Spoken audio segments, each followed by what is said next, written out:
Thank you everyone for joining us on a Saturday morning. While we no longer have weekdays and weekends now, the days are still very hectic. And so kudos to all of you for taking out time and investing it with us. Before we get started, a couple of ground rules. While we love your voices, we have muted everyone for the time being. We will open the floor for questions later in the conversation for you to ask questions.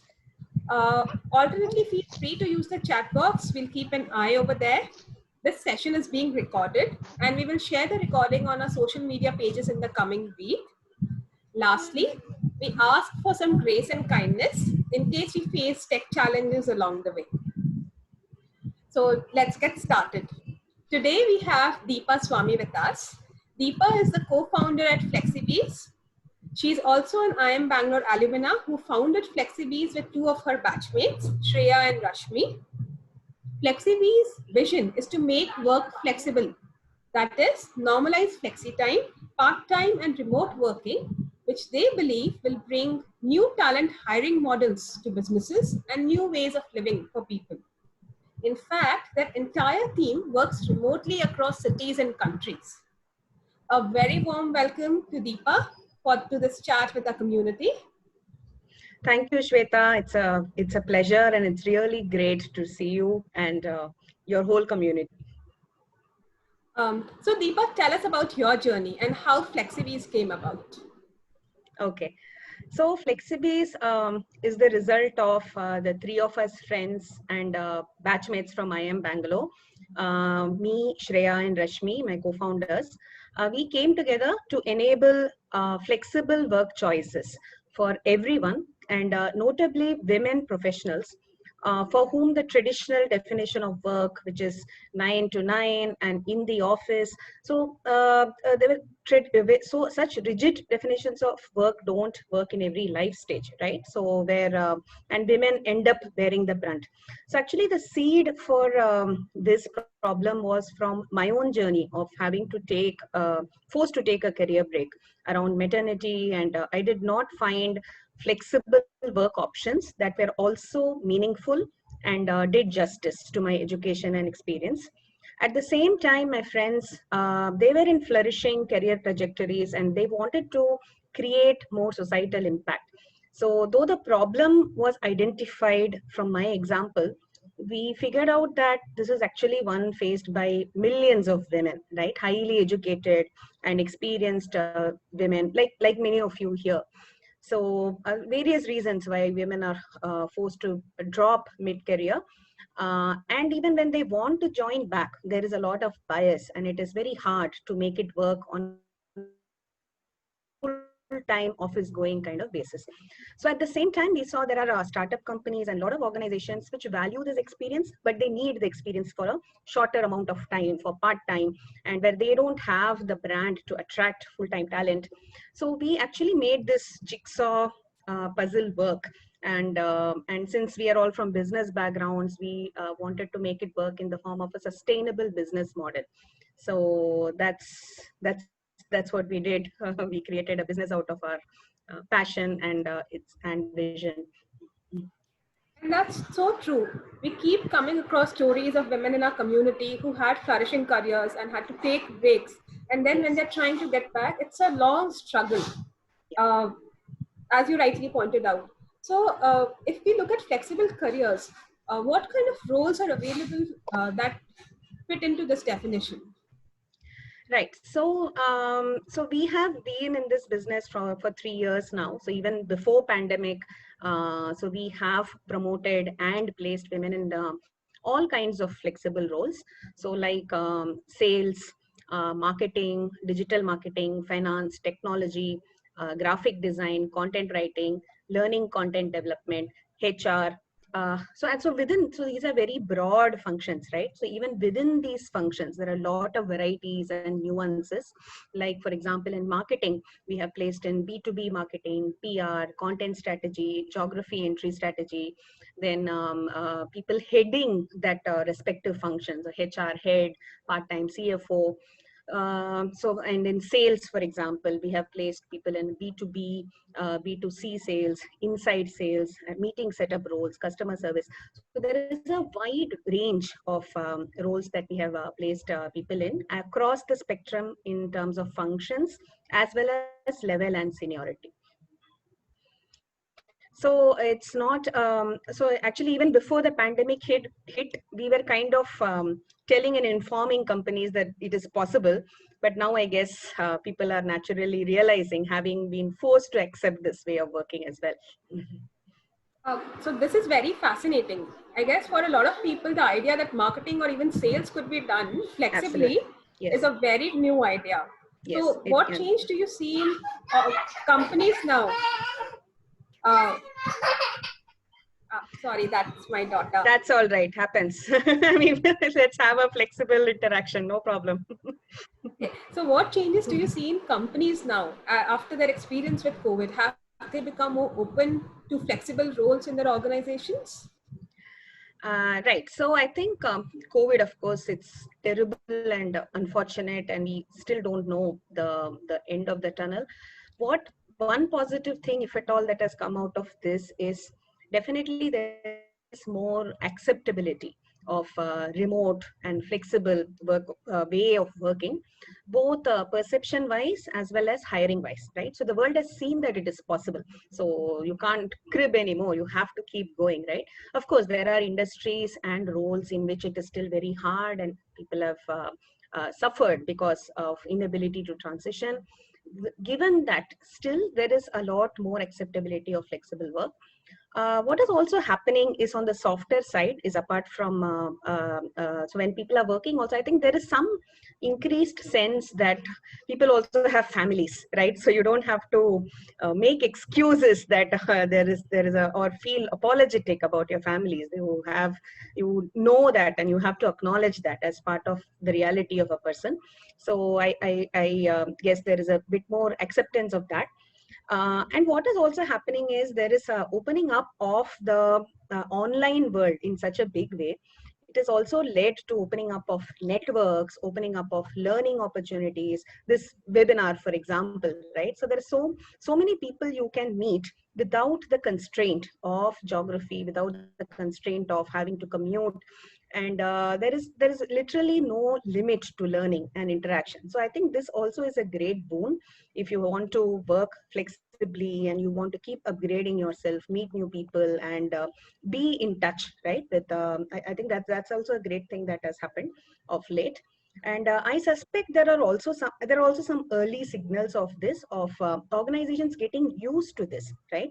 So of course, many have already announced that they are going to have a roadmap to keeping workforce remote. So 25%, 50%, 75%. So the 100% workforce in the office definitely is a question mark. I don't think anyone is looking at that. Of course, from a lot of economic benefit is also going to clients, the companies because of that. What is naturally happening is also organizations are learning to communicate with this kind of talent better, include them better, and work better. So we are already seeing early signs of all of this happening, and we do believe it will be good for the flexible workforce in general. That's a very good place to be in now. So one of the few, I think, silver linings that COVID has brought us is greater acceptability for this. So how do women, especially those who are looking to restart their careers, prepare for and approach these flexible roles? Right. So if especially if we are looking at a woman who is on a career break, so 2 years, 3 years, 4 years, whatever, I think it's important for her to take stock of her life, where she is right now, and where her life stages, family stages, etc., and what she wants to do, right? So assuming she does want to get back in a professional way, back to her own profession. So she will need to think on what is the kind of flexibility she will need to make it work. So we do believe that whatever be the life stage, flexibility is important, right? So it can be different kinds. Remote is one kind of flexibility.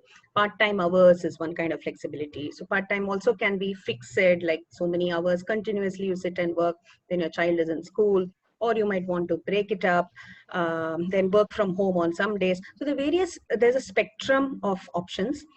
She will need to decide for herself what suits her. Like some women are open to few meetings a week, for example. They don't mind going to the office and they want to go to the office. So for them, for some, leaving the house is not an option for various considerations. So the first step is to decide what is it that she wants to do.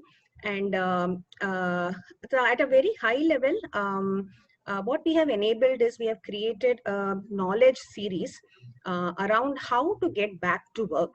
So after a career break specifically.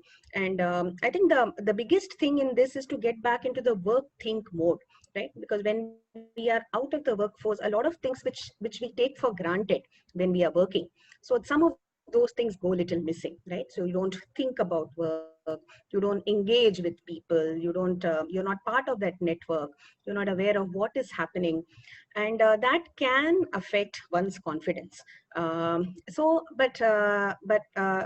knowing that these are the things that we need to work on, and accepting that you want to do it itself, and taking the courageous first step, I think that is the most important step actually. And to help in this journey, we actually call it returnship journey, because it's sometimes we oversimplify the process by saying you apply and then do this, attend interviews, you get the job. It's not like that at all. So there are a series of steps, and they are not very linear also. So you go a little forward, you go a little sideways, then you go back to the step. So it is a journey, and it is not that she needs to take support, have some support. First of all, she herself needs to be her own support, right? So whatever anchors you have in life, for some people it can be whatever their spirituality, friends or buddy or family, whatever it is, you have to have that anchor and hold it, and then undertake that journey step by step. So Actually, that sounds very fascinating, Deepa, the returnship journey. So, how does this entire thing work? Like, are there resources that girls reach out, or does FlexiBees work closely with women on their returnship plans as well? yeah, so what we have, like I mentioned, there are two things. One is we have created this huge knowledge series. In fact, my own co-founder, Shreya, wrote a lot of them with a lot of research, as well as, of course, our own experience of placing people.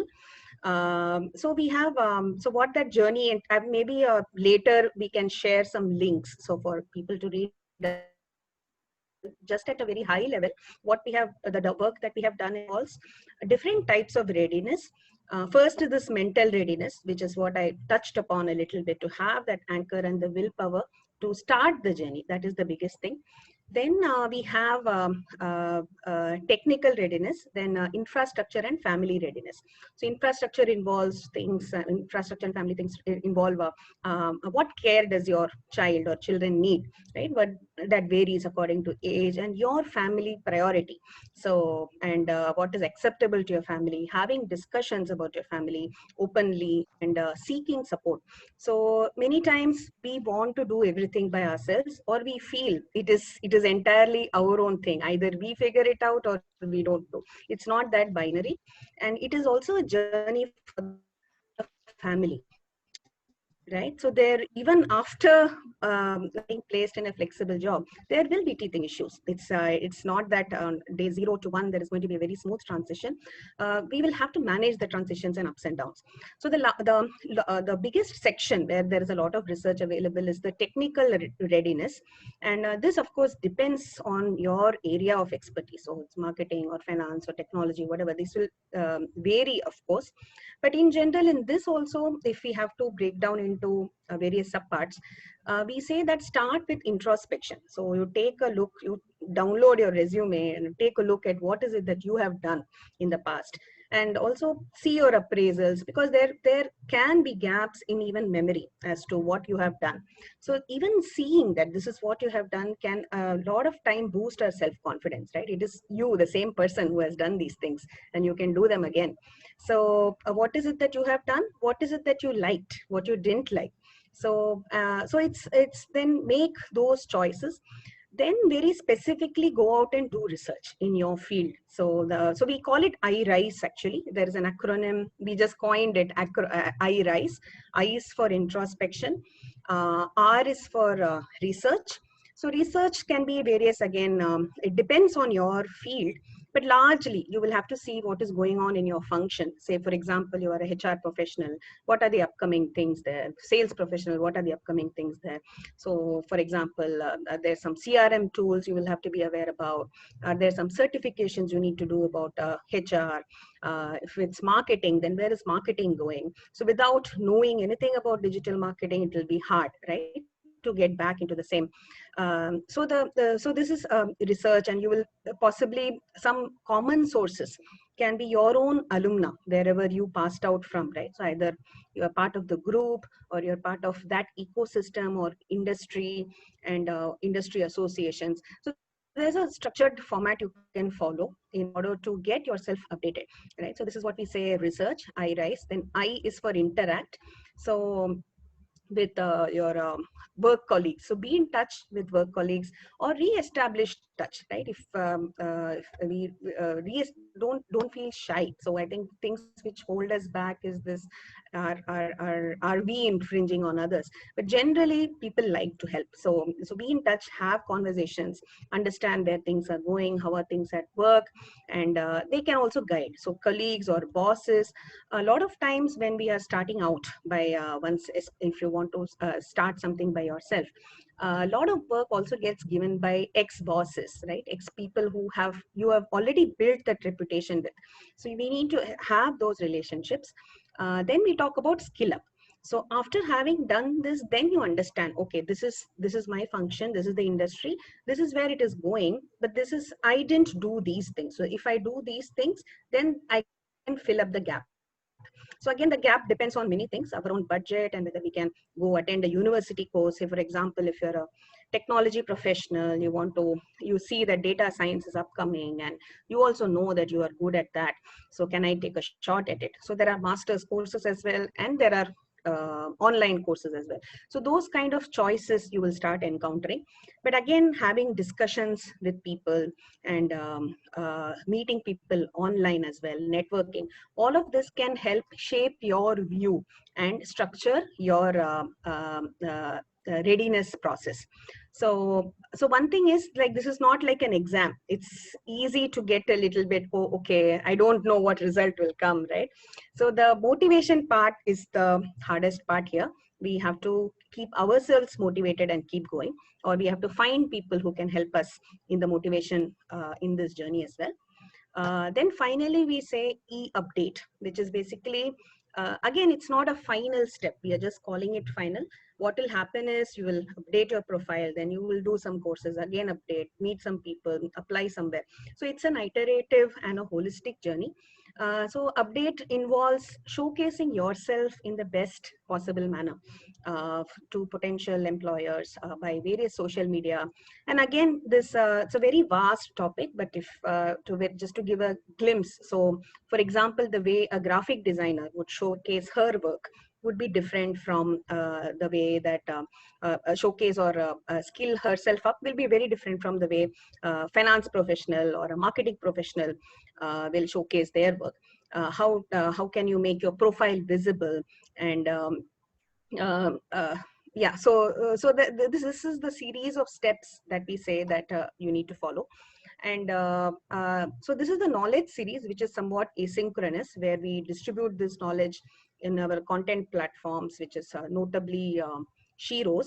But some elements of the onboarding also happens in our own recruitment process. So we can come to that as whenever we encounter that question. Any questions on this, if you want to take? We'll pause and we'll check in case there are any audience questions that we want to take up right now. Sure. Okay, somebody's asked, I'm just picking the one which is in front of my eyes. Thank you. Wanted to know, after registering on FlexiBees, is there any time frame by when we will get placed? Can I take that question, Shweta? So, Sure, go ahead. okay. Okay, so we are largely a demand-led organization. Our purpose and vision is, of course, to place women on flexible roles. However, we can do that once based on the demand, right? So we get roles from clients. We have a team which sources these roles and makes it flexible if need be. And then we have a detailed recruitment process, which starts from shortlisting of the people and then reaching out for multiple rounds of interviews. So while it may seem like it is rigorous, we have also been told that our interview process itself is respectful because we honor the past experience of the person. So we don't say why break, why break. So we know there's a break that's done and dusted with, right? But then tell us who you are, what you have achieved, and whether we see a fit or a potential fit with the role that is being recruited for. Then of course we inquire about how much you can work, how many hours a day, and we have these detailed process. We also have a assignment which again acts as a little warm up for the role that is being interviewed for. So this some of the ways that we actually warm up the people, and even before the client interview there is a preparation which happens, and post the client interview and post the selection, we have a contracting process. We have a legal document signed where we have usually a contract with the client as well as the contract with the candidate who's getting placed, where we detail out what is the scope of work and what is the payment, what are the payment terms. All of these are detailed out. And then we launch the engagement, which means there is also an onboarding process. In the onboarding process, we address things which we have learned from our past project experiences about how to work flexibly. What are the elements which are important? Because work from home, so we promoted work from home even before it became the norm. A norm forced by the pandemic, right? So we had to disseminate a lot of knowledge around best practices about how to do this. We can come to that later. And then the project gets launched. So this is our typical process.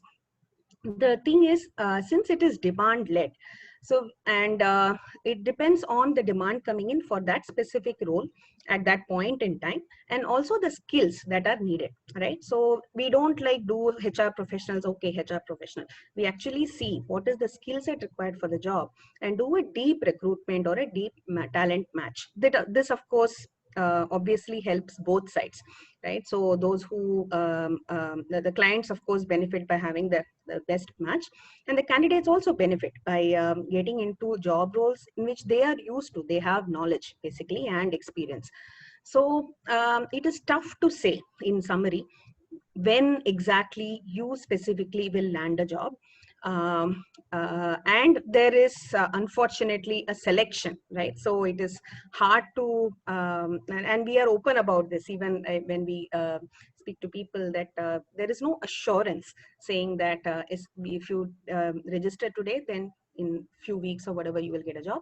But there are people who absolutely we have placed and who are our spokespeople if you visit our social media, and that's how we have been in business for so long. So while there is a selection process, we also openly share what are the things you can do to successfully up your chances of selection, right? So I think that's the answer to that question. Thank you for sharing that, Deepa. And I think that's a very fair and very thorough process that you spoke about. We have a follow question up here where one of us is asking, how do you approach flexible career options when you are already in an established career with decent work-life balance, good pay, but sometimes it is not that interesting anymore? This question is coming from an apprehension of leaving a good job and going to start from scratch. Right. So I think it is a very valid apprehension to have, and you need to have an idea of of the amount of flexibility, amount of trade-offs you want in your life on various elements, and where you see yourself, right, in the career. So is it purely corporate? I mean, different things suit different people. So hopefully we should know what we want. So yes, flexible careers come with this benefit of having flexible work and meaningful work. So a lot of freelancers also get this benefit of variety, right? So if you're a graphic designer, you can do a social project, you can do a health project, you can whatever. And similarly, for any other function also, there's a large variety of roles that is possible.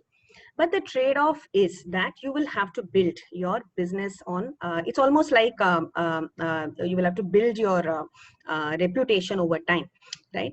And it is hard to say that you will have a continuous flow of projects. So it depends, of course, on your economic situation. So if you have a buffer in your family and you feel that this is the ideal time to do this, and you want to anyway learn something and go out of your comfort zone and try something out, then you should definitely do this.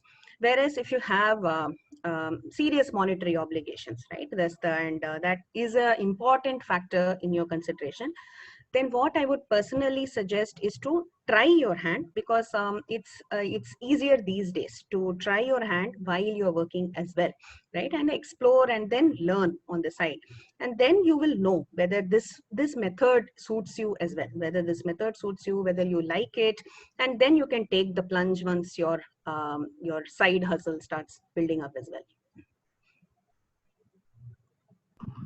The next question that we have is from someone who's been trying to break through in the data science field. So she says that when she applies for roles, she faces an ageism bias. And the online courses that she has done are not considered credible enough by recruiters. So how can she do things differently? Right. So yeah, it is not easy, and this can actually, to just extrapolate, this answer can apply to career change, right? So we start as in one field, and then either we lose interest or that field is changed so much that you have to inevitably learn some course and change your track. So yes, there is a transition, and it is that transition point can be hard. So what hacks we suggest is try and find work, so that work is the best, what to say, the best foundation for building further work. So that means that you may have to accept projects which are not so lucrative economically.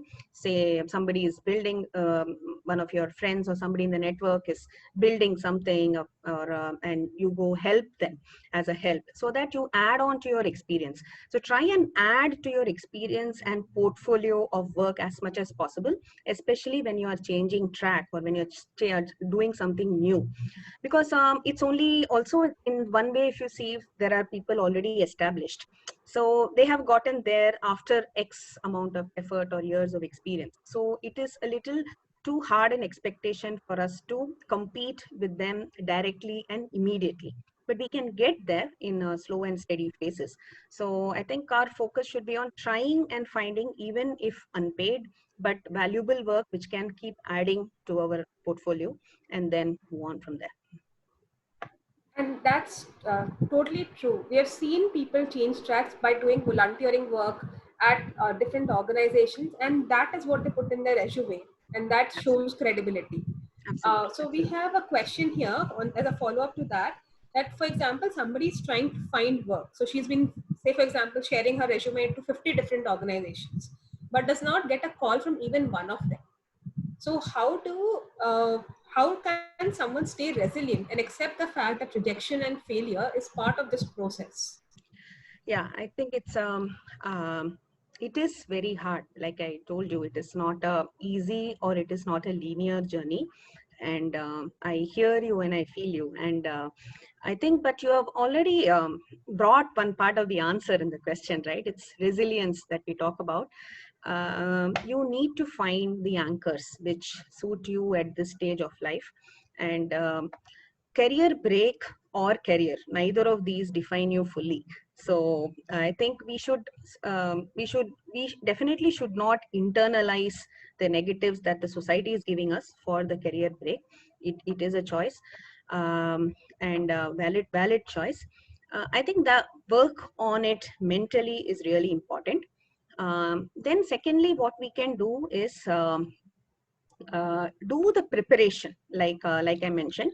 So maybe there is something we can build on a resume which can make it attract more hits or whatever, right? There are certain skill sets we can mention in a certain way, or we can add to our skill sets by doing these things, seeing where the industry is going, where the work is going, and that can also improve our chances.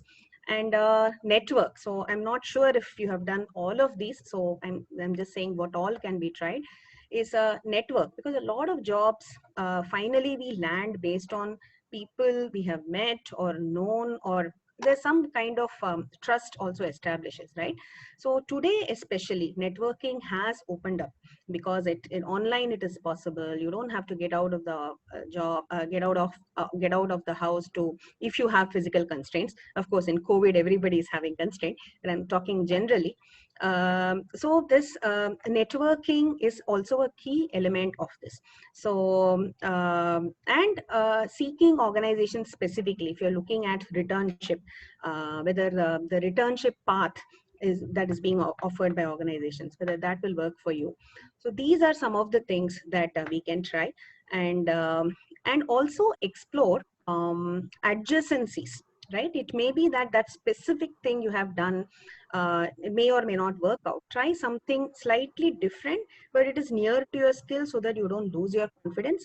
So again, keep your mind and heart open to trying newer things, right? Explore new things. And if this traditional path is it works out, it doesn't work out, you have something interesting going to, which will keep giving you that kick and the excitement.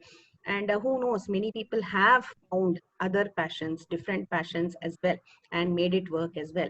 So I think it's a combination of keep trying, keep understanding what is it that you want. And yeah, I think we will also share some of these other parts of the returnship skilling journey. So in case any of that help you, also you can try. So our next question is around the IT sector, where flexible working was already present to a certain extent. So how has FlexiBee's experience been in that area?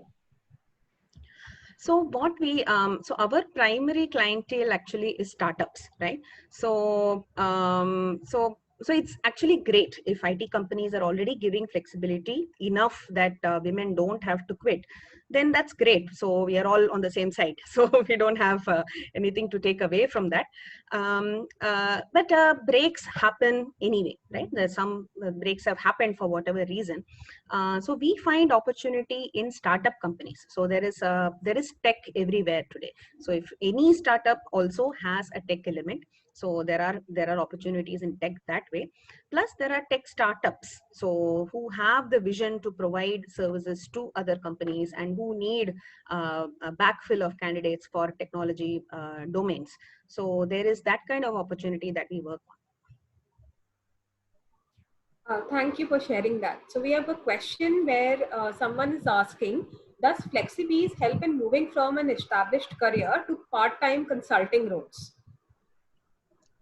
Consulting roles, yes, actually that's so for you to set up a consultancy, okay, for you to set up a consultancy through us will be difficult. But if what to say, we can find roles which are adjacent, so which are in your domain. Say for example, say HR, if we take HR. So HR is such a detailed and such a vast field. So ranging from recruitment to PMS to performance management, certification, compensation and benefits, and learning and development. So many different elements are there, right? So we do find different roles which fit the startup's needs at that point in time. So some part of the need can be set up, design of a function for the startup, right? It can be design of the PMS system. So that invariably is a consultancy role for that particular startup or that particular opportunity. So those kind of roles definitely we do. So in that way, you can contribute as a consultant. And once you have done that, assuming it's a project which gets over, so that can definitely add to your resume, right? And then that will build on to your pitching to others. So whether via FlexiBees or through others. So so like I said, we are largely demand led. So if the consultancy is part and parcel of the engagement, of course, that opportunity is also open and available. Thank you for that. We have a follow-up question. We have a question here where someone's asking, what is the geographical reach of FlexiBees? Is it only India, or are we also present in Dubai, Middle East, South Asian countries, and so on? Good question. So we are already present in terms of our client base extends to Singapore, Dubai, Europe, and US, because there is no limit basically to remote work, right? And we only anticipate this will grow more. So only thing that we check for is the time zone difference. Is it a reasonable difference for the women to manage their work? And mostly it is manageable, or there are workarounds. So that way we are present everywhere. The talent pool is largely India today, and that also we have plans to expand internationally as we go forward. Next question that we have is around whether flexi resources are really valued beyond remuneration, but expanding to other factors, as much as, say, a full-time employee in the industries even today. Do you think the acceptance to flexible roles has set in? So I think it is a journey. So we are actually ahead. We are trying to create this. We are trying to revolutionize this.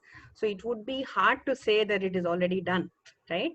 However, let's join the revolution and make it happen. So we all have to, and it takes a while for the world to accept. While of course, the pandemic has already accelerated this, right? So we don't have to now talk about that work is possible remotely and all of that. We already know. So there is definitely larger acceptability, and organizations, like I said, are already learning to include and engage. And it is not there is we also need to have sorry, so it's not only for the benefit of the flexible talent that there is flexibility. Actually, flexible talent, flexible hiring also benefits companies in a big way. So there is you can find talent across geographies. You are not restricted to that specific geography or that specific this thing where you are, neighborhood where you are. Then you can find talent which can experienced talent, right? Experienced talent which can work on project basis. So these are also needs that organizations equally have. So there is value in us working this way, which is seen by organizations as well. They also need talent this way. And even there is also this term all of you might have heard about, the gig economy, right? So the gig economy is basically this as well. While there are some differences between how we operate and gig economy, we can come to that later. But organizations are already changing themselves to accommodate gig workers. So people who want to work this way, right? So we are talking about a large section of women who are not able to work in other ways, right? Out of constraint. But there are people who want to work this way, millennials who want to work this way. They may not have constraints, but they want to work for purpose, for vision, and they don't want to be tied down to a specific organization. They don't want to be tied down to a specific job. So this is becoming a new way of working anyway, whether we say it's for women or it's for mothers or whatever it is. So it is high time organizations anyway come to terms with it, and it will only get better. That's very insightful, Deepa. The next question that we have is from a lady who says that she had a long stint of 14 years in the education sector, more in non-academic roles like relationship, key account management, digital marketing, and so on. Now she's on a break due to the sudden unfortunate demise of her husband, and she wants to make a switch to the IT sector by upskilling to become a business analyst. So she's saying, I'm already 47. I have a single daughter who's studying, and I want to make this career shift. So how are my chances of being able to make this shift? I'm not able to understand why she wants to make the shift though from education. Is there any background to that? Uh, Just to I don't have it over here, so maybe okay, we'll come back to the question later okay, in case she can provide more visibility there. okay, sure, okay. Okay. Um, the next question have said many times people might be looking for a side hustle along with their regular job. Do you accept such people on your platform? Okay, so there are this is reality and it is happening, right? So it's we are the wiser if we accept it. So that said, so there are many people doing it. Like I said, those who don't have constraints also want to explore a variety. They want to have the kick of learning something and contributing in their spare time. So that is already happening. That's what we call the gig economy. So since our vision actually is to make mainstream work in a flexible or a part-time way, a large number of our roles come this way, right? So where 4 to 5 hours are needed for to fulfill the part-time accountant role, part-time marketer role, or whatever. These are the largely the roles that we get. So that if we want to service, then the person also needs to have that time and commitment. So so that we check for, but we do also get roles which are done on project kind of basis, which are like consulting assignments, or there are roles which are usually done where with people can do with multiple clients at the same time. There is no harm. It doesn't require so many work hours. For example, graphic designing, content writing. So there are, I think it depends on the kind of role and the kind of specific opportunity we have. So there is no bar, no general rules like that, but we have to do justice to that role and that client and to that person. That's what we see. Sure.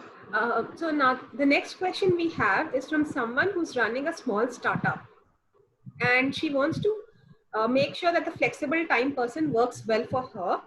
She wants to know, how do we work well remotely and keep a check on deliverables? As an employer, how do you help them get comfortable with flexi working? Okay, so so we actually also have the other side, right? So this is the we also have education series for clients which we run, which we can also share whenever that comes up. But in a nutshell, if we were to say, I think some part of the answer is already covered in the question. So the deliverables or outcomes. So first of all, we need to view this person as a professional, and flexibility is just a way that the person works, right? So it doesn't make them less of a professional. They want to contribute. So I think we have to set the intention that both parties want to contribute and engage with each other in the best possible way. And some easier ways to do that is to set expectation, align outcomes, and have a very open communication mechanism. First of all, try and integrate them into your organization, your team, in whatever way is possible in the pandemic. So with your vision and with the products, so they have to have as much knowledge to do their role as any full-time employee will need to do their role, right? So that knowledge imparting is up to you. And you also need to check whether it's enough, and make the environment safe for them to come to you if they face any issues. So that's what you can do. Secondly, also systems, establishing systems. Again, this varies very widely according to the role, right? So we can't say what works for sales. So for like you will have a slightly more detailed system for sales, for example. So what are the leads and how many reach outs and how many converted, and any inputs and feedbacks.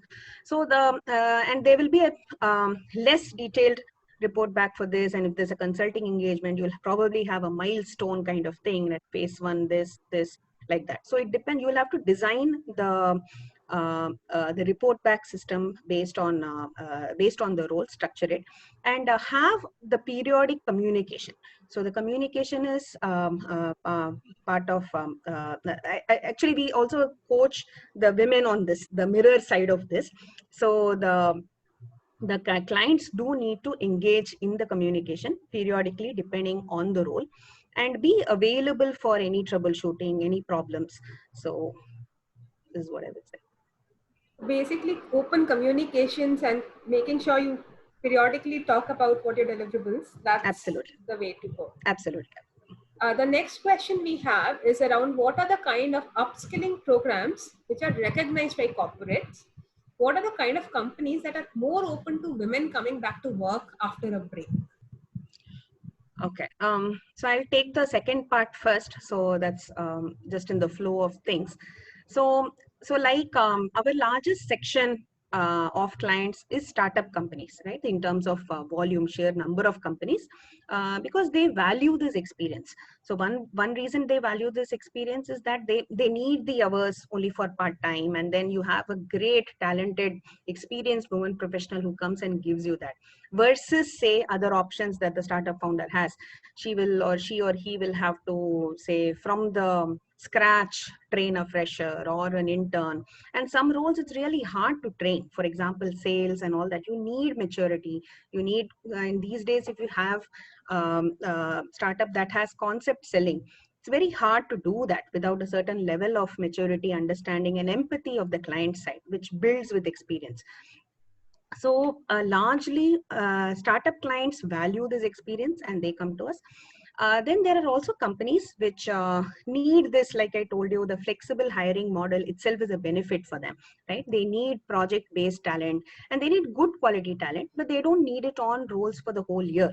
So for the projects, definitely there is a need. And this is even large enterprises, like large training companies which have lots of content to be created on a regular basis. Then an example I can give you of a senior marketing professional. She joined global MNC FMCG company as a part-time hire for 2 to 3 hours. And then because of her performance and the involvement with the company, the number of hours kept increasing. So she's now handling a larger portfolio, and she's an integral part of the large enterprise in a part-time role itself. So there are various use cases we have. So I think it would be and this extends across sectors. Actually, if you take startups, we have fintech, health tech, education startups, travel, of course, because of COVID it might be a bit down now, but otherwise education, these kind of startups are really, really open and welcome women with a lot of respect. Which was the first question, Shweta? I lost that now. The specific courses one, right? Okay, so frankly, this will be a little hard to say function by function, course by course. What we can do is we can share some of these blog links, and at the time we had done detailed research. So some of these authentic courses and valued courses you will be able to find there. And secondly, I think your most trusted source can be the network, like I told you, in your own network, and meet experts and meet advisors, attend webinars, because these days you can do that, right? And follow influential people. So on Twitter, social media. So and learn from them what is happening, what are they talking about. And I think that is one way for you yourself to figure out whether that will be worth it for you. The next question we have is, does volunteering work map to freelancing to an extent? Volunteering work Map to freelancing. I'm not entirely understanding the question, but from the flavor of what we are speaking, I think in order to build your freelancing portfolio work, yes, definitely it counts, and you must state it proudly, whatever you have done, whichever work in whichever place, whether you've received money or not. As long as there is some credibility attached, I hope somebody can say, yes, this person worked here. So I think you should proudly display that. One question is, what is the registration? Even otherwise, so if there are passion areas, right, which you do purely for the sake of volunteering, it may not be for the sake of this thing, that also you should put, because it shows that you have commitment, you have something you are committed to. And so that is one of the important things that every organization will look for. that whatever it is that you say, will you do it, right? So that commitment, work ethic, all of those things can flow through, and you can also talk about it, what you did and what you believe in. So I think every experience counts. Definitely don't discount saying, is it relevant or not relevant? You should definitely put it. The next question is, what is the registration fee for FlexiBees? No registration fee. I mean, we don't charge for placing women. We charge the clients. Basically, we charge people who have when at the time of placement we charge the clients. Yes, but for the women there is no charge, and we will never charge. The next question is from someone who's trying to restart her career after a maternity break. So she's saying, even if the JD matches her expertise and her candidature, and when she's compared with someone without a break, the person without a break is preferred over her. So she's saying, how do I overcome this challenge? I don't know. Have you been told that? So that is so we have to ascertain that whether there has been an open discrimination that has been exhibited by saying that the reason you are not considered is a break, or is it that you are perceiving it? Um, um, so I would say again, a lot of it needs a little bit of mental rewiring on our part, which I also didn't know, to be fair. When I was in this journey, I did think that, oh my God, I'm on a break and what will happen? And somebody has to give me a chance. Somebody has to do this for me. I think it takes a little bit of while for us to come out of that and feel our own power. So I think you should do whatever it is that that is in your life you can do to get your own power back, and then preparation can help in that, and talking to people can help in that. And I would say we should feel that we have these things to contribute, right? And another thing is how we represent ourselves. So I think working on our mind itself will solve some of these things. Then all of this preparation will build our confidence. Then when we speak to the clients, right, end clients, what we focus on, what we choose to focus on. So are we focusing a bit too much on the break, or being apologetic about it? Or I think there is a certain balance we have to bring in terms of assertiveness, saying, yes, this happened, but I am ready for the next stage. And how do you talk about it, and what you did during the break? So so if for example you are able to prepare, if you are able to be in touch, if you are able to meet people, so you will have more things to talk about, right? You will be able to talk about your learnings, the certifications that you did, the volunteering work that you did. I think build things that you can talk about, which means naturally the break element will go down in your discussion, right? So then people actually may forget also. There is no need to bring that up. So it's not hiding, but it is only one part of you. It's not the entire you. So I would just try this the next time. I'm not sure if I have answered your question entirely, but yeah, focus on all the positives that you have done, and feel that you have things to contribute. The organization will gain from your being there. The next question is, what are the hot fields for flexible work? Sorry, I didn't catch that. What are the? I'll take that, Shweta. So the question is, what are the hot fields for flexible work? I still didn't catch the hot wheels. Hot fields. Like what are the major domains hot. or... Okay, sorry. Okay, hot fields. So if we go purely by our own demand, what we get, sales is our biggest requirement. We keep getting requirement for sales for the reasons I told you, right? It is hard to find a person who is less talented or less experienced to help you. And it is hard to have the budget or the brand to attract full-time talent from the market, right? So I think the sales is our biggest, that is really hot. And we keep getting requirements for marketing, and marketing includes content and digital marketing and PR and content strategy at various levels again. Then we have L&A, which is learning and assessments, which is designing of learning content. So this actually works very interestingly. You many people are content writers, but some are like experts in their fields. Say, for example, a professional with 15, 20 years of aviation experience in aviation. So it's such a, and it's really hard to come back to mainstream aviation because of ageism and all of that. But they become really sought after subject matter experts. And in these, there are so many niche fields that we have placed subject matter experts in: aviation, hospitality, reservations, electronics, mechanical. So many startups, many clients need these subject matter experts. So that we do. Preparation of assessments, and a lot of learning companies need this. Then of course followed by everything else: finance, technology, HR. All right. There's one more question.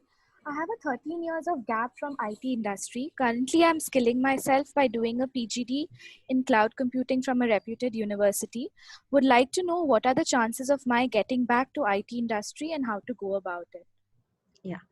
So IT is, to be frank, a little bit more challenging for us compared to others, because the pace of change is really high in the IT industry. But I'm glad that you've already started taking the first step in terms of reskilling and retraining yourself. But we will have to try the general way to find work, find a portfolio of work, right? A little engage with people whom you know, with whom you can work with, even as an intern or even as just to gain experience. And then I think with time it will become easier for you to make that entry in a bigger way. Deepa, the next question is, what is the duration of career break gaps that companies are willing to accept?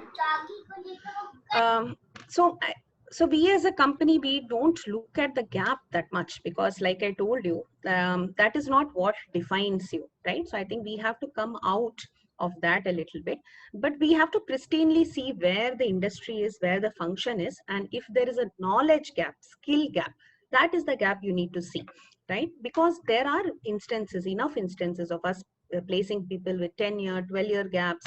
We have placed people with 1-year, 2-year gaps, 0 gaps. There are people who want to work on a side basis. So there are all sorts and types. So I don't think you should constrict yourself with or define yourself with your gap. Look at the skill sets and move forward. That's actually a very interesting way of looking at career gaps. So focus on skills rather than the gap. We have another question which says, does age play a role in getting back?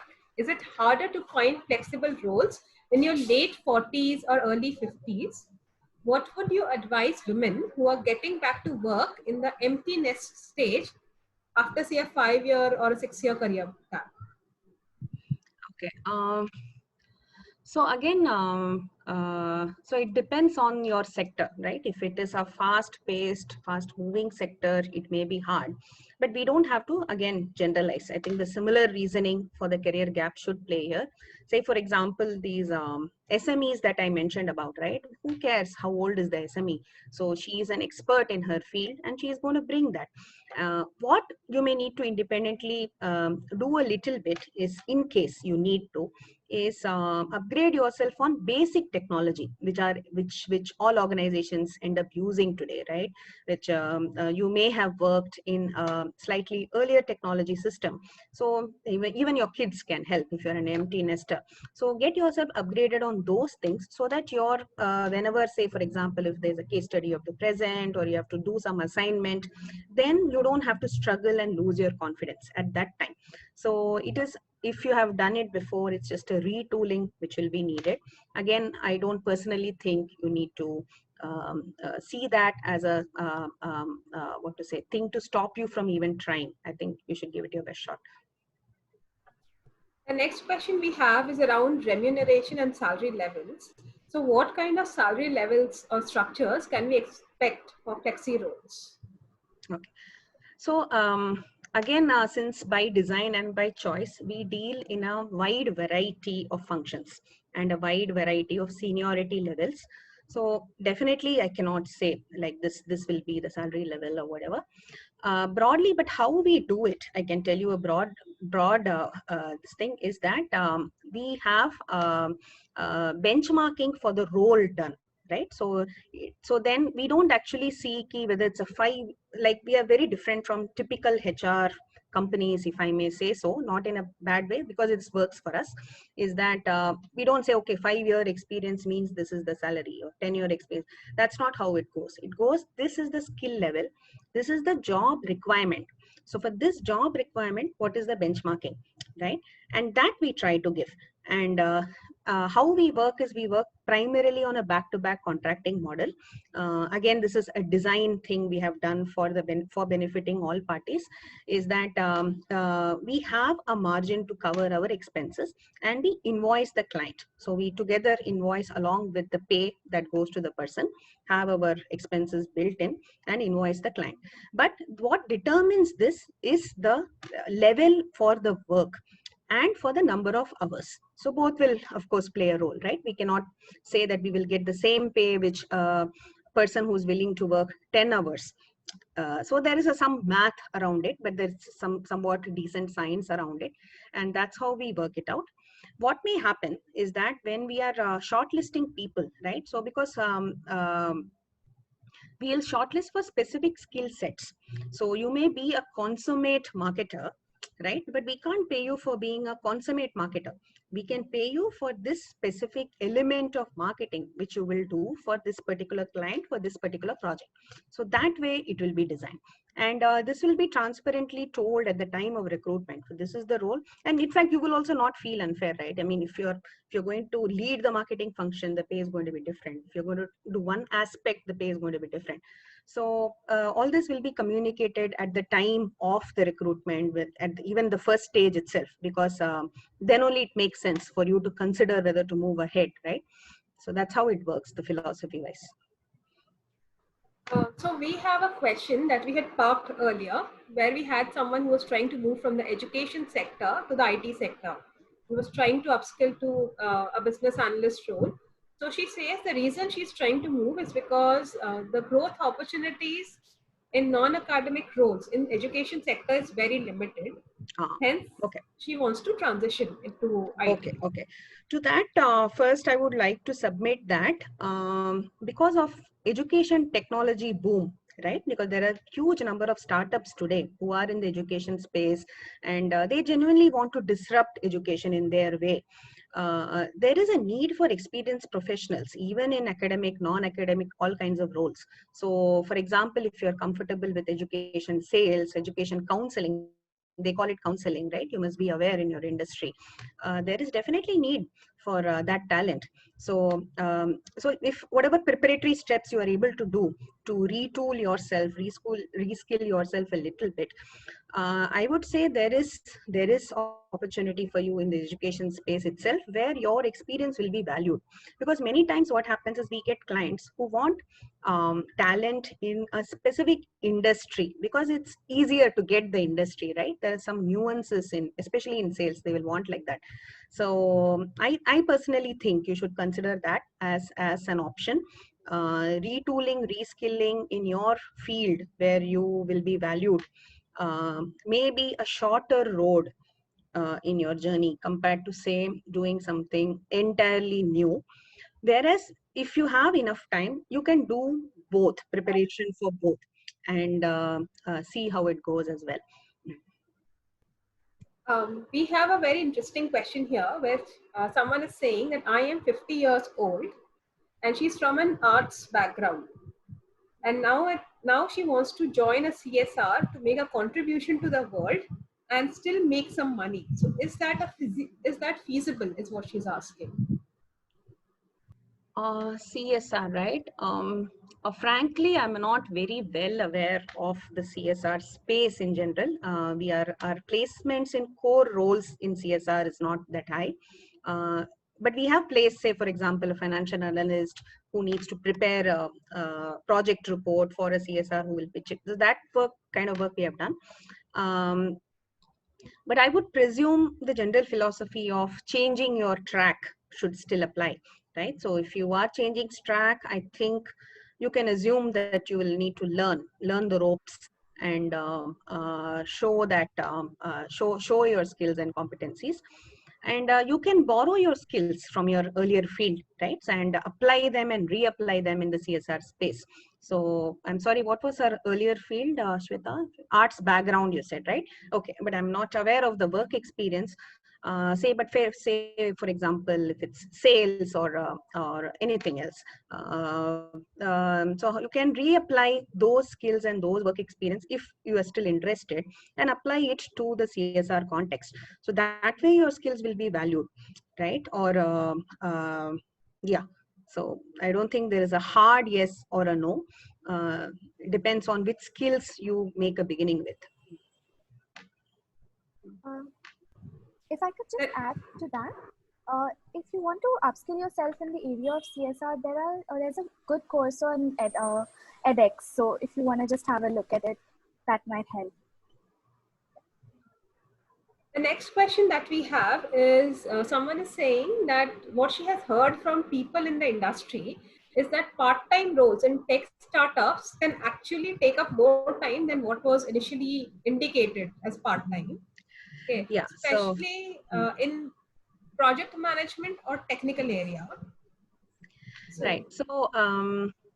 So there are people do it in different ways, right? So I can't comment on where the experience came from. It must be true. It must have happened for sure. And we also know that this is a risk, because this is a common question that women ask. So you say 4-5 hours, will it really be 4-5 hours, or will I have to? So that is so what we do is, this is taken care of in multiple levels. We try to take care of this at multiple levels. One is in the design of the role itself, right? So when we get a role, we actually apply our intelligence and see whether it can be done realistically in that time frame. Say, for example, recently I saw a proposal for accounting role, right? So we ask the client questions to determine actually what the role is. So that's why we say we are little bit more function oriented than say a HR company, because we bring our knowledge of business as well, all of 3 co-founders, and we have trained our team on the business roles actually, to ask deep intelligent questions so that we understand the role from the business lens. So we don't like repeat, oh, they said this, so this. That's not what we do. So first of all, so if there is a big difference, so for example in accounting, it can be 20 transactions per week, or it can be 500 transactions per week, and that will change your work volume, right? And it will, and then we ask whether you have to file the GST return, or do you have to submit the data for the GST return. So these incisive questions we ask first of all, and then we coach the client as well, right? If this we feel, we have done these roles before, it doesn't seem like it's a 2-3 hour job, actually 4-5 hour job only, then the client also sees our viewpoint, because we speak from experience and we correct that proposal. So that is one place where this is addressed. Secondly, there is also the interview process, right? The various recruitment rounds that happen, where also you get a view on the work as equally as the client gets a view on you. So there also there is an element of judgment and decision making which happens by the candidate. And then you meet the client in an interview and you talk to them, you understand them, then also it happens. But all said and done, during the work only you will actually know if there is a mismatch or a deep mismatch. Sometimes it happens, like despite our best efforts, that can also happen. Then what we do is, we have an operations person, we have an operations manager who's on the candidate side, who keeps checking in on how are things going. So we don't do a work check, because it gets too much to do a work check, because it's so diverse, the kind of work we do. But she does a check in on how are things going for the candidate. Are they speaking? Is there enough communication happening between the candidate and the client? And is there any troubleshooting required? Or is the timesheet being filled properly? So we also have a sense. So if there's 4-5 hours and we see that the person is clocking 8 hours consistently, then there is a problem, isn't it? So it can't be somebody whom the client has selected as good for the role can't be as inefficient that she needs 8 hours to do this job which should take 5 hours, right? So we have the conversation and a renegotiation happens at that time. So we are aware that this can happen, and we have various systems built in, not to check just this. There's a holistic system built in where this is also taken care of. The next question that we have is around how do you talk about your career gap in those interviews? Okay, I think, okay, so very quickly, just to summarize, is that again, look at the gap as one part of your experience. So if you've done the preparation, right, done the introspection, research, skilling up, and interacted with people, and done a few projects, assignments, internship if needed, courses, you will have enough things to talk about, which you have already done in the career gap itself, right? So it's not a gap where only family has filled the time. Even your volunteering work which you have done in your neighborhood NGO, what you have learned from it, what you have, then the seminars you have attended, workshops you have attended, conducted, so all of these things will go to fill your gap in a meaningful way. So we should talk about those things, and you should talk about what preparation you have done to make sure that you will deliver to the commitment that is asked. So if it is 4 5 hours or whatever it is, that you should have done the thinking. You in the sense, you and family, I'm saying you because you will face the interview. It's as much a family's involvement in the journey as it is yours. That thinking about how will life get managed as this new thing gets added in your life, that thinking also can come out a little bit. So I think we have to be clear on what we focus on, and no need to be too apologetic and too what to say, submissive or anything about the career gap. It has happened. I have made the best use of it. Now I'm ready and raring to go. Deepa, I have a question. First of all, thank you for this session. It's really helpful and motivating for a lot of us. I have about 14 years of work experience, core into L&D, learning and development. And I have about 4+ years of maternity break, and I'm trying to, I'm actively seeking job opportunities. At the same time, I heard about you, so I enrolled for this, seminar. So I would like to know from you, what are the other career options for me? Because I don't have any technical or domain expertise. I don't have any computer software language experience. So I have only HR domain experience, which is core into learning and development. So what are the other flexible career options for a person with my work experience or background? First of all, learning and development itself is a great area to be in, right? So we have many professionals, and like I told you, we keep placing professionals in content. L&A is one of our important domain areas. So Okay. learning and assessments, design of assessment. What may happen is, one, you will need to be a little flexible about thinking around L&D, because Okay. I presume you might have experience from enterprises, right, where there are large L&D budgets and people to execute and software to execute. Whereas now, a large part of the roles that we get will be from startup companies, which Okay. are trying to disrupt the HR space or disrupt the learning space or education space. So a little bit of retooling in the mind of how your skill sets can be reapplied in this context, so that you Okay. can easily bridge with reading, right? So there is Okay. so much material available these days online on HR and L&D, and everything has become technology oriented, right? So then even if you don't need to understand coding to understand what is happening technologically in your field. Mm-hmm. So there is say for example, I'm not sure if this is directly relevant in instructional design, if we take in Yes. within so instructional design has moved in so many facets, isn't it? So it's, so you can do through software. So try your hand at creating through software rather than only PPT format, right? So you can skill retool yourself there. Okay. Then there are new media which are coming up, right? Which used to be only web-based learning earlier. Now it is mobile. Now and then there is different kinds of audience. So the mindset also can open up on different kinds of clients and different kinds of audiences. Today you need handheld devices for micro learning of point of sale people, like, so if they have a break of 5 minutes, what can they learn? So, and then but the thinking around that design has to be so different to engage in that 3 minute 5 minute thing, whereas you might have been used to a 30 40 minute web-based learning kind of environment. I hope I'm making sense to you, Yes, Uma, yes, right? Yeah. yes. So I think you can, there is enough and more you can read and retool yourself by sometimes also invest in yourself. If you have to buy these software tools, see how they understand, then actively seek those opportunities, network with people.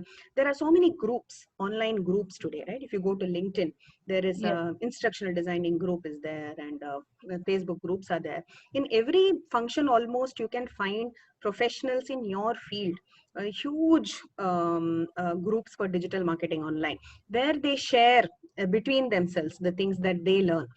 Because one thing is, once you are a flexible in the flexible mode, reskilling yourself is also, nobody is going to tell you you go reskill, right? So in fact, that's largely true of everyone today. We will have to see, even those who are in full-time jobs will need to keep looking at where they need to upskill themselves. But it's all the more the reason for people who want to work flexibly to take charge of their own learning. So there are so many agglomerations of different industry or different functional people come and talk about these things. So I think there is a great scope actually for L&D for you to Okay. invest, right? So again, my bias or my experience tells me that it's worth it for you to retool yourself in your field, because you have so much to bring to the table, right? So from the, just imagine your experience and knowledge and just a little bit of technology addition to it, it can be such a big thing. So rather than say starting something completely new, whereas don't rule out something new if it interests you. Say for example, you have been thinking about content writing for a while and you didn't have the time. Now you want to see whether you're good at it, so keep at it also. So have these things by the side, but do invest time in seeing where your own industry has gone. Okay. Okay. Thanks a lot, Deepa. Very insightful. Thank you so much. Welcome. Before we take the next question, can I request everyone to turn on their video so that we can take a quick screenshot?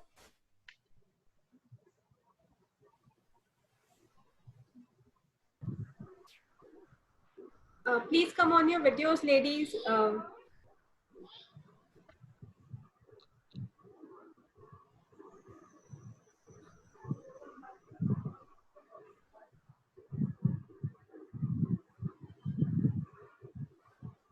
Ankita Mukherjee, Richa Pandey, Srividya. Maria, Can you please come? Arsi, Ankita, could we have all of you in video? We would love to take a picture of all of us together.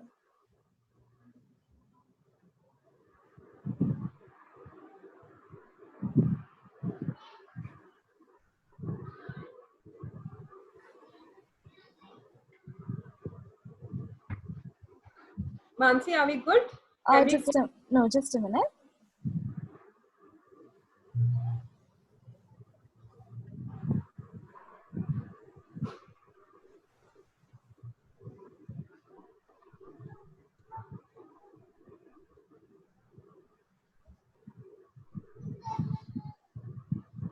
Yeah, we're good now. Thank you so much. Continuing on the questions, we have a question where someone is asking, does FlexiBees also assist women who could never start a career due to marriage and child commitments immediately after completing education? Till now we have not actually, and I think it's basically the bias from our own knowledge and experience. What we know today is from our business knowledge in various fields and various professions. So till now we have not. It can't be ruled out in the future, but today that's not a space we understand. There is a question where someone is asking, what if the client is not adhering to the time frame set for project completion? As a flexi resource, we lose out on other lucrative opportunities. How do you deal with such tough clients? Trying to understand the question better. Client doesn't. Sorry, first part can you repeat? The question is, what if the client is not adhering to the time frame set for project completion? Time frame. Okay. Okay. I think maybe because we have variety of projects, right? So I will try and drill down a little bit on what, expand the question itself a bit. I think you mean cases where there is some milestone kind of delivery, and then the client has to give input or feedback, and then after that you have to do some correction, and then only the product is finished, and then only you get the payment, right? Yes. So these are tricky ones, but the thing is, we again our format allows us to design for these things. Say for example, in if you go to a marketplace, you are completely on your own, right? It's every single thing, sourcing the work and then scoping the work, every single word you have to be so careful about, and then pricing, and when will you get the money, and follow-ups. There's so many things you have to think about. Already the thinking gets cut for people in because we kind of think on behalf of the people who are working. So so we have our contracts also designed. There are different types of contracts for different kinds of arrangements. So in this arrangement, so we will have things like the client has to get back within a certain time frame, and then the work will get done. And then there's also like extreme worst case scenario. It's built in, even though we have not reached, I think, in any of our projects. So the complete breakdown. So then we exit, right? So get paid for the work you do, and exit if the client doesn't honor you at all. So so we have system and a team to deal with all stakeholders, and tough clients is part of the all clients dealing system, I guess. So so this was the example where the payment is dependent on the work output in a way. But a large number of our projects actually are like a regular office work, right? Where you work for a certain time, and there's a broad deliverable defined that, and it's not exactly piece by piece, like if this piece means this much money. Large section of our work is defined on an effort basis, and for that we have a lot of these behavioral trainings and coaching for both sides built in on proactive communication, transparency mechanisms, and work ethic. So so that gets taken care of in that way. And there are credit periods predefined with the client and with the person working. So all of those are kind of standardized. Yeah. The last question that we are taking is from Rakhi, and she's saying that she has worked in the logistics and telecom industry for almost 18 years, but due to a small daughter, she had to leave her job. Now she's struggling to figure out that the industry has moved far so ahead technically. So how does she upskill herself now when she feels that there's a huge gap in the skill set? I would need to know what is the role that she's talking about. It depends on the sales professional, or so maybe you can just add. We can come back Rakhi, do to you this. want Yeah. to come online and ask your question directly?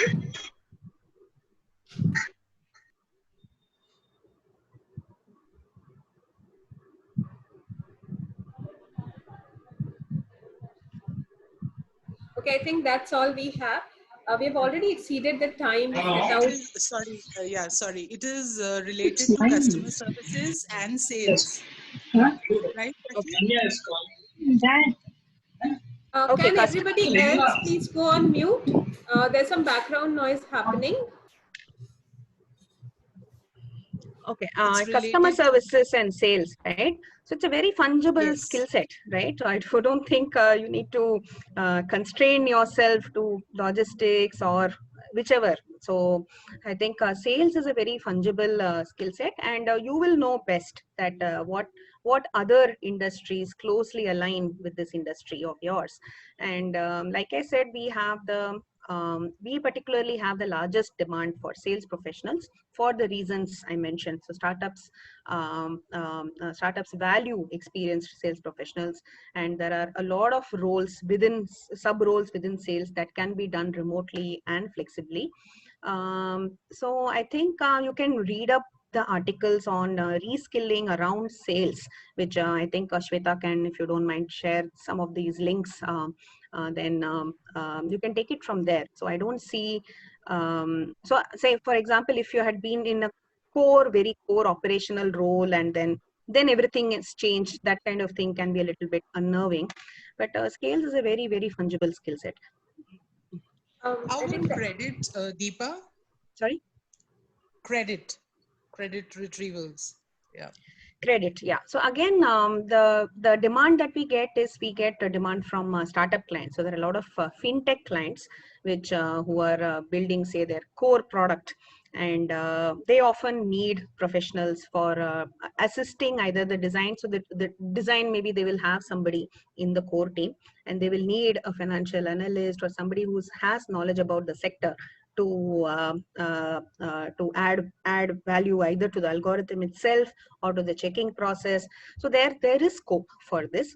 What you may need to do, retool yourself, is of course what is happening in the regulatory landscape and all of those things, right? So which you must already, if you were already working, you would know which are the sources, RBI website or whatever it is for your field, which is so you can go and upskill yourself.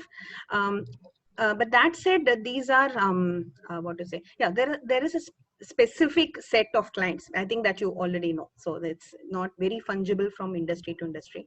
Fintech, and you can also explore, if writing interests you and something related to your area, you can build your knowledge via writing as well. So like taking a typical example of logistics, for example, do you connect to corporates and they take remote services? Is that how it is, or is it, how does it go about? I didn't understand the question. So logistics, So you mean for sales? example, Logistics sales? yeah, for example, logistics and sales, or any function for that matter. Sales, you're saying, is in demand. So how do these people work? You know, would they do the corporates, like for example FedEx, DHL, or whatever, or in Panalpina, do they remotely take services? Okay. Or yeah, so so we have logistic clients. We don't have FedEx, DHL, but we have a very large startup client. So like I told you, every industry, the startups who are in that industry, they seek us out, and we have a and in general we have an active.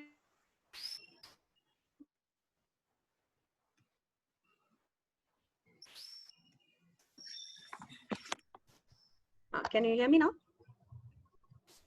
Okay. yes. So like I was saying that so we have startup clients across the spectrum. So we also have in the logistics space, and so like delivery, if you might have heard of, right? It's a very, very large start. In fact, it's gone beyond us. Correct. It's beyond the startup stage now. So so we do sales. So we understand the roles that they need, and then we do a deep recruitment, and then we follow the recruitment process, and there's a client interview, and then we place them on this thing. So the only difference is the work is remote, so you will do from the home. So again, depends on the work. What is the work? Is it meeting setup, demo setup, or is it the end-to-end conversion, or is it customer service? So it depends on the role. So the recruitment also will be depending on the role. So you will know when we approach you, what is it that you're getting, what is that you're getting into the process for. So yeah, and in general, we have an outreach team, we have a business development and a marketing team, which sources these roles for us. Thank you all. We'll not take any more questions now. We have already overshot on our commitment of time with all of you and with Deepa. So thank you for staying on and taking all these questions, Deepa. What we will do is we'll put out a recording of this entire session on our social media network for you to look at. We will also share links to the various blogs and resources that FlexiBees and Deepa will kindly share with us on our social media pages and in our newsletter for you to take a look. In case you would want to have more detailed discussions, we will provide you a resource. We'll provide you a link at FlexiBees who can help you on this journey of getting on the platform and figuring out how you can work through FlexiBees and so on. So what you could also do, if you could drop in our website address, Shweta, that one, so people can take a look and explore the site as well until we send them the links. Sure, I'm just putting the website in the chat box in case, so all of you can take a look at the website and see how you can associate as well with FlexiBees. Thank you, Deepa, for addressing all of our questions and talking about flexible careers. I'm sure a lot of us are going to find inspiration and hope from all the different ideas and suggestions you have made and the resources you have shared with us. My pleasure, more power entirely. to you. More power to you and your team. Thank you so much for doing this. Thank you so much for the amazing organization and seamless organization, and the questions were wonderful. The interactions were great, and some of the questions I really had to think, and it was great meeting all of you. Thank you so much. Thank you so much, Deepa. Thank you. Bye. Thank you very much. Thank you, everyone.